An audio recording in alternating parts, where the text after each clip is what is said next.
সুন্দরবনের বাঘ প্রতিদিন ৬০ কেজি হরিণের গোশত খায়।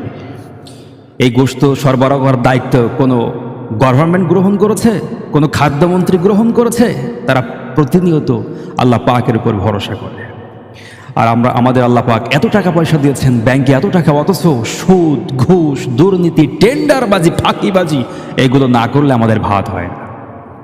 আল্লাহ পাক প্রশ্ন করবেন নিয়ামত সম্পর্কে। এরপরে কি করবেন?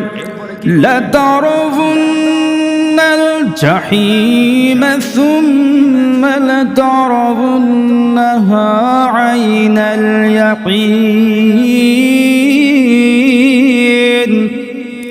অবশ্যই তোমাদেরকে জাহান্নাম দেখানো হবে, নিজের চক্ষু দ্বারা দেখানো হবে। স্বচক্ষে সেই দিন জাহান্নাম দেখতে পাবেন। আর কি হবে? সুম্মা লাতুসআলুন্না ইয়াওমাইযিন আনিন নাঈম। সমস্ত নিয়ামত সম্পর্কে সেদিন প্রশ্ন করা হবে।